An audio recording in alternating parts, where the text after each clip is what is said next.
बिस्मिल्लाहिर्रहमानिर्रहीम। अस्सलाम वालेकुम। आज 14 जून है और दिन है मंगल का। सुप्रीम कोर्ट ऑफ पाकिस्तान में बहुत अहम केस था। तहकीकाती इदारों में जो मुदाखलत है हुकूमत की, जो हाई प्रोफाइल केसेस हैं, क्योंकि उन केसेस के अंदर वो शख्सियात जो है वो मुलविस हैं, वो शख्सियात मुल्ज़मान हैं जो इस वक्त बरसरे इक़्तिदार हैं, जिनके मातहत ये इदारे हैं। इस हवाले से जो सुप्रीम कोर्ट ने सोमोटो लिया था, आज उसकी जो समाअत थी उसका बड़ी तवील समाअत थी।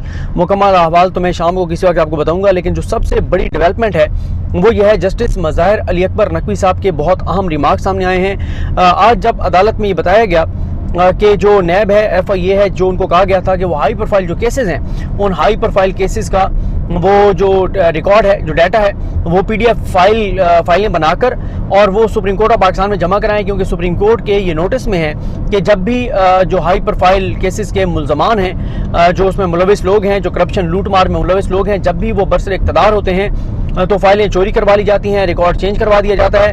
और फिर चंद बरस बाद जिस तरह से आसिफ अली जरदारी साहब के केस में हुआ कि उसमें कहा जाता है जनाब कि वो रिकॉर्ड चोरी हो गया, अब फोटोकॉपी हैं, और उस बुनियाद पर उनको जो है वो बरी कर दिया जाता है। तो उस वजह से सुप्रीम कोर्ट ने कहा कि रिकॉर्ड आप जमा कराएं। तो जब अदालत को DGFIA ने पेश होकर बताया कि रिकॉर्ड जो है वो PDF फाइलें बनाकर जमा करा दिया गया है, तो इस मौके पर जस्टिस मज़ाहिर अली अकबर नकवी साहब ने सवाल किया शहबाज शरीफ के केस का हवाला देते हुए कि उनको जो जमानत दी गई है, क्या वो कोर्ट ऑर्डर भी रिकॉर्ड पर रखा गया है? तो उस पर बताया गया कि नहीं जी, वो ऑर्डर जो है वो तो ज़ाहिर है कोर्ट के रिकॉर्ड का हिस्सा है, तो ये वो हमने सबूत शवाहिद चीज़ें अदालत में दी हैं, जो केस में जो सबूत और शवाहिद डॉक्यूमेंट्स हैं, ताकि वो चोरी ना हो, और चोरी हो भी तो सुप्रीम कोर्ट से वो डाटा अवेलेबल हो।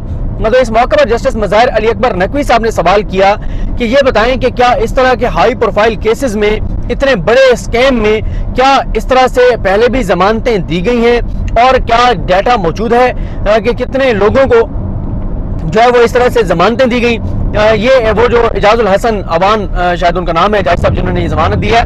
और साथ ही जो मज़ाहिर अली अकबर नकवी साहब ने कहा कि क्या जो प्रोसिक्यूटर है उसका यही काम है कि वो 2 मिनट में 2 जुमलों में केस अपना कंक्लूड कर दे, इतने बड़े केस में जो कि रिपोर्ट हुआ है, जो कि बताया गया है कि कई दिन तक अमजद परवेज साहब ने दलाइल दिए, और जो ये FIA के जो प्रोसिक्यूटर हैं, जो तब्दील किया गया सिकंदर जुल्करनैन साहब को, जो मौज़म हबीब को, और एक और प्रोसिक्यूटर इनको टीम को चेंज करके, और ये आजम नज़ीर तारड़ साहब के चैम्बर का जो बताया जाता है कि उनको लगाया गया, और उन्होंने जो है वो, अच्छा वो भी गलत रिपोर्ट हुआ था कि उन्होंने जी वो गिरफ्तारी मांग ली, और उन्होंने कहा हम गिरफ्तारी चाहते हैं शहबाज शरीफ की, हमजा शहबाज की। वो जज साहब के सवाल का जवाब देते हुए जो कोर्ट रूम में मौजूद लोग हैं, उन्होंने मुझे बताया कि जब जज साहब ने ये सवाल किया कि क्या आपको अभी भी हमजा शहबाज और शहबाज शरीफ की गिरफ्तारी चाहिए, तो बताया गया कि प्रोसिक्यूटर साहब ने बेचारे ने इधर उधर देखा कि मियाँ साहब और उनके हवारी देख तो नहीं रहे, और हल्की से आवाज में कहा जी चाहिए। तो जाहिर है जिन्होंने आपको नौकरी दी हो, जिन्होंने आपको अब नवाजा हो, तो फिर आप यही करते हैं,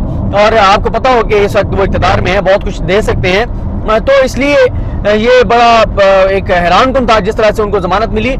तो इस पे उन्होंने ये कहा कि ये डाटा भी सामने रिकॉर्ड पर आना चाहिए कि इस तरह से हाई प्रोफाइल केसेस में, इतने बड़े स्कैंडल्स में, इतने बड़े केस में, और कितने लोगों को जो है वो इस तरह से जमानतें दी गई हैं। लेकिन उनके इन रिमार्क्स के बाद जो नजर आया वो यही है कि सुप्रीम कोर्ट जो है वो शायद तहरीरी ऑर्डर में इस चीज को ना लिखे। उसकी वजह यह है कि साथ ही उमर अबंदयाल साहब ने ये बात वाजे की कि ये अब देखना होगा कि जो FIA है वो इसको चैलेंज करती है नहीं करती, और जाहिर है जब चैलेंज करेगी अगर तो ये मामला ऊपर आएगा। लेकिन यहाँ पर मैं आपको एक खबर देता चलूँ कि FIA ने जो FIA के जराए बताते हैं वो ये बताते हैं कि उन्होंने इसको चैलेंज नहीं करना था, इसको चैलेंज किसी सूरत में इस बेल को नहीं करना था, ये जो शहबाज शरीफ को, हमजा शहबाज को मिली है। लेकिन ये मैं आपको बता सकता हूँ, खबर नहीं है मेरे पास, अपने एनालिसिस की बुनियाद पर बता सकता हूँ कि आज के सुप्रीम कोर्ट की ऑब्जर्वेशंस के बाद FIA को इसको चैलेंज करना पड़ेगा।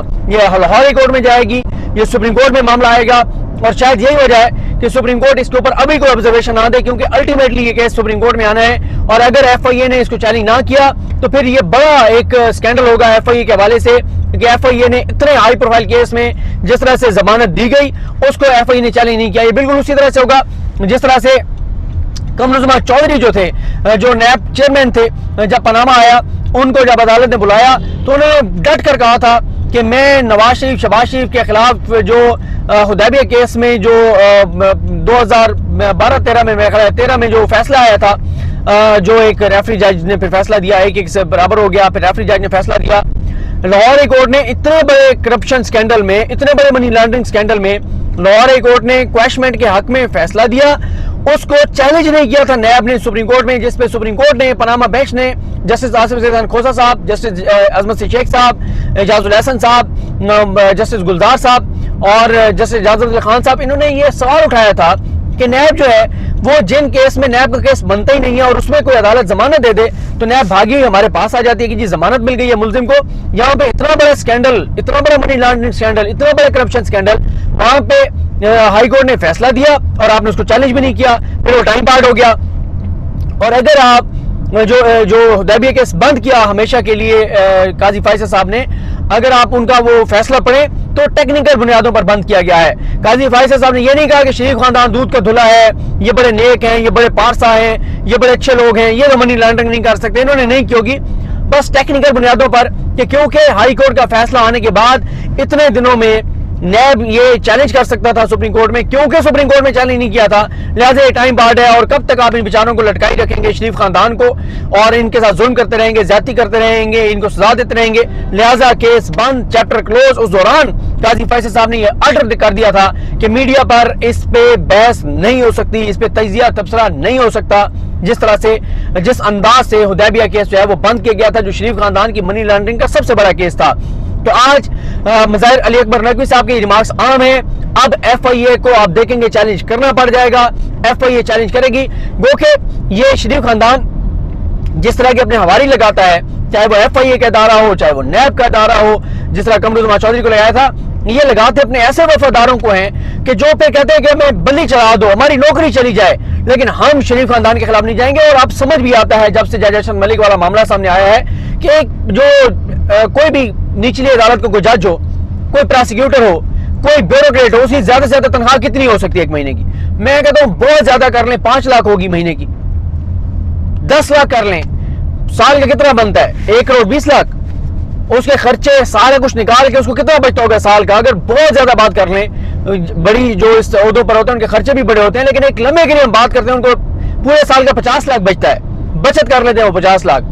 लेकिन अगर उनको, और 50 लाख उनकी बचत है और 20 साल में उनका करियर हो, तो ये कितना बनता है? 50, मेरी मैथ कमजोर है, मैथ में मेरी सप्ली थी, लेकिन चलें फिर भी थोड़ा सा हिसाब लगा लेते हैं कि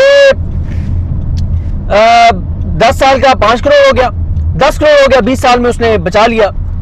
20 करोड़ उसने अगर 20 साल की मेहनत करके कमाया है, बचाया है, और शरीफ खानदान उसको इकट्ठा 1 अरब दे दे, और फिर वो जिस तरह अरशद मलिक साहब को कहा था कि जिस करेंसी में कहते हैं आपको दे देते हैं, जिस मुल्क में कहते हैं आपको दे देते हैं, जिस मुल्क में कहते हैं आपको सेटल करवा देते हैं, आपको बच्चों में सेटल करवा देते हैं, तो अगर 1 अरब इकट्ठा मिल जाए किसी को, तो उसको क्या जरूरत है इतनी जो है वो करने की? तो कि वो उसकी नौकरी चली जाएगी, उसको क्या मसला नौकरी जाने का? वो कहेगा बाहर में जाए नौकरी, मुझे तो अभी निकालें। शरीफ खानदान शायद और ज्यादा दे दे उसको, क्योंकि जाहिर है जिन्होंने इतनी, जिसके ऊपर 16 अरब की मनी लॉन्ड्रिंग का केस है, उसके लिए 1 अरब रुपए देना क्या मसला है? तो इसलिए ये बड़ा अहम नुक्ता है कि ये जो अदालत है उसने कितने और केसेस में जो है वो इस तरह से जमानत दी है। और यहाँ पे तो बेचारे गरीब, आप कभी किससे सुने जेल हुकाम से जो आपको बताएंगे, मैंने तो सुने हुए हैं कि किस तरह से एक शख्स की बेटी जो है उसकी डेथ हो गई, उसे वो जो एक उसके ऊपर क्या वो एक टर्म यूज होती है कि उसको वो पेरोल कहते हैं, क्या कहते हैं, उसके ऊपर रिहा किया जाता है कुछ वक्त के लिए। उसकी बेटी की डेथ में उसको, और छोटा सा उसके ऊपर केस था, उसको रिहा नहीं कर रहे थे, उसकी बेटी की मैयत को लाया गया जेल में और उसको चेहरा दिखाया गया। यहाँ तो इस तरह के जुल्म होते हैं जो छोटे करप्शन केसेस में मुलविस होते हैं, जिनके छोटे छोटे इल्जाम होते हैं और जिनके ऊपर 16 अरब और टोटल 40 अरब के केसेस हैं, उनको बड़े आसानी से उनको जमानत दे दी गई। अब जमानत उनको मिल गई है, कुछ दिन बाद आप देखेंगे वो बरी भी हो जाएंगे और ढटाई के साथ और दिन दिहाड़े उनको बरी किया जाएगा। और आप, मैं, हम सब पाकिस्तानी मुंह तकते रह जाएंगे इस निज़ाम का, मायूसी और बढ़ेगी। और फिर इसीलिए लोग अब कहते हैं कि जितना जल्दी हो सके, जिसके पास वसाइल हों, जो जा सके वो इस मुल्क को छोड़ दे। इस मुल्क में कोई आपको आइन कानून की हुक्मरानी नज़र नहीं आती। इस मुल्क का आपको कोई मुस्तकबिल, जो कि अफसोसनाक है, अल्लाह ताला इस मुल्क को सलामत रखे। करोड़ों लोग हैं इस मुल्क में, कितने लोग हैं जो बाहर जा सकते हैं? 10 लाख होंगे, 20 लाख होंगे, 50 लाख होंगे जो बाहर चले जाएंगे, लेकिन करोड़ों लोगों का ये मुल्क है, इस्लाम के नाम पर ये मुल्क बना। और इस मुल्क में जो खिलवाड़ हो रहा है वो आपके सामने है। 16 अरब की मनी लॉन्ड्रिंग का मुलजिम यूं करके उसकी जमानत लेता है, उसको इक़्तिदार में बिठा दिया गया, उसको हुकूमत दे दी गई, उसको मुसल्लत कर दिया गया, अवाम के मैंडेट को चोरी किया गया, दिन दिहाड़े सब इदारे साथ मिले हुए हैं। तो ये बड़ी एक अफसोसनाक और शर्मनाक बात है। लेकिन सुप्रीम कोर्ट से जो चीज़ें आ रही हैं वो बहुत ज़बरदस्त हैं। हर चीज़ में सुप्रीम कोर्ट में, ECL पे भी मैं आपको अगली उसमें वीडियो में बताऊंगा कि अब कोई भी मुल्क से बाहर नहीं जा सकता जब तक वो इजाज़त ना ले और उस एजेंसी से जिसने उसका नाम डलवाया है। तो ये चीज़ें हैं बहरहाल। लेकिन ये बड़ी एक डेवलपमेंट है जो मज़ाहिर अकबर नकवी साहब के रिमार्क्स हैं। चाहे ये उसमें ना भी आए, रिटर्न ऑर्डर में ना भी आए कि डाटा दें, ये वो सारा कुछ, क्योंकि अल्टीमेटली सुप्रीम कोर्ट में केस आना है, लेकिन इन रिमार्क्स का, इन ऑब्जर्वेशन का असर पड़ेगा और FIA को चैलेंज करना पड़ेगा। FIA नहीं करेगी तो ये मामला किसी न किसी तरह से सुप्रीम कोर्ट में आ जाएगा, और सुप्रीम कोर्ट में आएगा तो फिर वो कुछ लोगों के लिए नौकरियाँ तो चली जाएंगी, लेकिन उनकी नौकरियाँ बहरहाल उनके लिए मैटर नहीं करता। नौकरियाँ जिनका तल्लुक शरीफ ख़ानदान से, उनके लिए ये छोटे छोटे 2, 4, 5 लाख की नौकरी उनके लिए क्या मैटर करती है। उनको इकट्ठे करोड़ अरबों मिल सकते हैं तो कोई मसला नहीं है। लेकिन यह है कि बहरहाल लोगों को, मैं बार बार कहता हूँ कि सुप्रीम कोर्ट के इन केसेस की वजह से थोड़ा सा लोगों के अंदर एक हौसला थोड़ा सा नज़र आ रहा है कि यार चीज़ें शायद इस मुल्क में कानून की हुक्मरानी किसी हद तक बच जाए, किसी हद तक सुप्रीम कोर्ट इस मुल्क को बचा ले। वरना तो सब लोग, सब इदारे, सब इस वक्त शहबाज शरीफ और हमज़ा के साथ खड़े हैं कि जो मुल्क के साथ तुमने करना है करो, क्योंकि तुमने हमें सर्विसेज दी हैं, तुमने हमारा साथ दिया इमरान खान को निकालने के लिए, तो जो तुमने करना है करो, तुमसे कोई नहीं पूछेगा। और वो अपने केसेस जिस तरह से ख़त्म कर रहे हैं, बंद कर रहे हैं, NRO दे रहे हैं, NRO तो देने वालों ने दिया, ये तो सिर्फ उसको एग्जीक्यूट कर रहे हैं। तो बहरहाल अगली वीडियो में शाम में इंशाल्लाह इसमें तफसीली बात करेंगे। मुझे अपनी दुआ में याद रखें। लकनी हम सबका हमें नासरो। अल्लाह हाफ़िज़।